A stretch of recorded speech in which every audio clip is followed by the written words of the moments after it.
So tell me a little bit about your background and training, and when did you decide to become a medical doctor?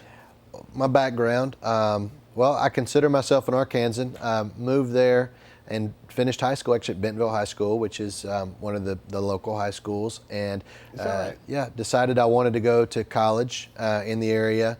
And both my wife and I went to the University of Arkansas, which is in Fayetteville, which is where I live now.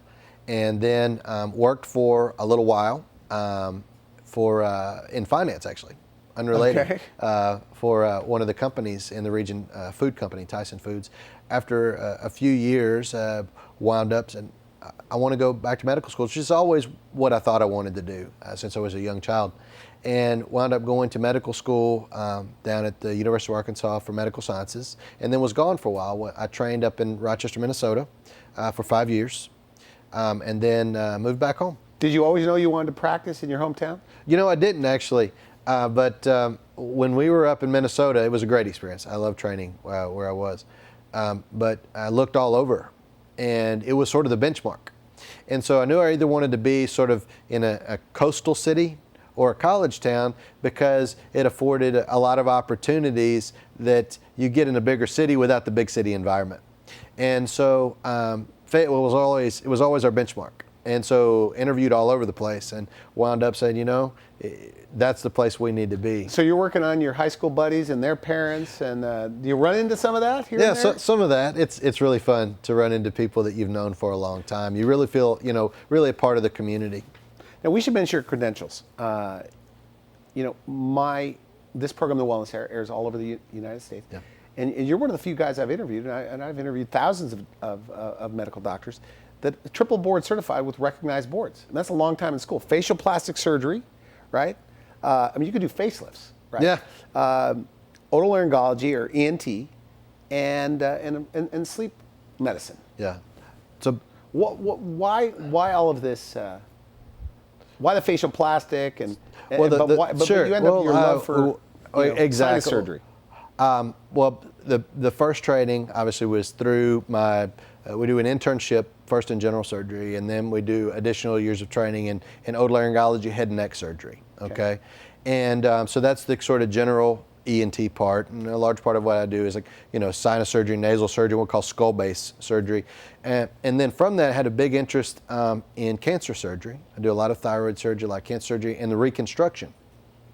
So I was doing a lot of reconstruction and did a lot of additional training and took a special interest in that. And does the facial plastic surgery, while I can and have done plenty of cosmetic procedures, more my focus in our practice is really more with reconstruction. Do a lot of cancer reconstruction, following what they call Mohs surgery, where they remove skin cancers off people's faces and they remove people's noses and lips and ears and things. And so I do a lot of reconstructive, we call flaps, where we borrow tissue from other places to rebuild those. The sleep medicine, actually because it was getting asked to treat people surgically for sleep apnea.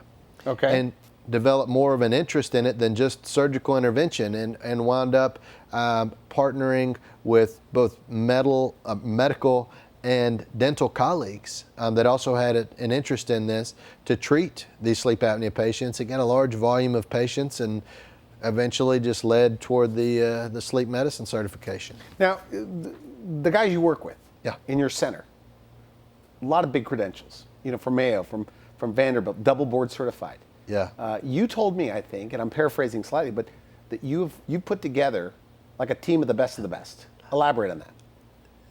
We've been very fortunate. I brought with me one of the best from Mayo Clinic where I trained. My partner, Michael Gluth, he and I trained together for years. It was sort of, we figured out before we left there that sort of this vision for setting up in a private practice setting kind of world-class care, which is truly what people get up there. It's legitimate. Okay. And so as part of that, we brought it to Northwest Arkansas. We really want to come home, really like the people, on and on and on. And I could go on for a long time. So you're doing all the new procedures. But we are. The latest, greatest, proven procedures you're doing. Absolutely. Technology. So Michael and I were able to take and join an existing practice. A great guy. So Michael is who? Dr. Gluth. Dr. Gluth. Okay. Yeah, and then soon after that, there was an opportunity where there's truly a world-class surgeon, Dr. Felicia Johnson. She is trained in laryngology, subspecialty trained, fellowship trained, and she used to work on all the country music stars in Nashville in her fellowship. And then she was the only laryngologist in the state for 5 or 6 years.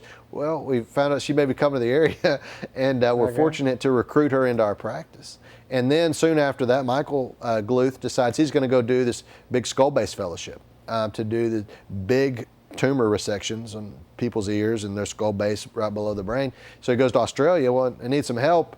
And we're able to recruit Dr. Spencer to come and sort of fill in. And he trained in New York and trained his fellowship at Stanford and has a lot of experience in cosmetic facial plastics. And so he came in short term, fell in love with the area and with the practice, and we all had really good professional chemistry together. And so here he is, still here today. And it's really been a blessing for us to be able to bring all these people together to advance this dream. What do you want people to know? The number one thing, and we're out of time here, that you want people to know about your center?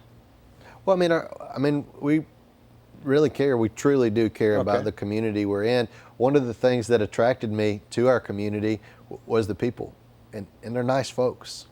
And I enjoy sitting across the table from them every day, truly. Well, you grew up there, yeah, obviously. Yeah, and also we have a number of really good people in our practice that we work with. We have a comprehensive practice. We have, a couple of doctorate level audiologists that are great. They do hearing aids and hearing testing. We have a balance lab, fully functioning balance lab that they work.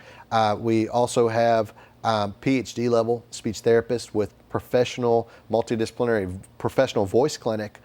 Every week they come in, we do video stroboscopy. They do some advanced techniques where we actually do Botox injections into the larynx for some very specific voice problems. Okay. It's not done anywhere else regionally. We have multidisciplinary care really across the spectrum. We work with allergists. We work with speech therapists. We work with pretty much everyone that comes anywhere close to our area of expertise. And I think by having that comprehensive care, we're able to provide as good a quality care in our community as you'd find anywhere.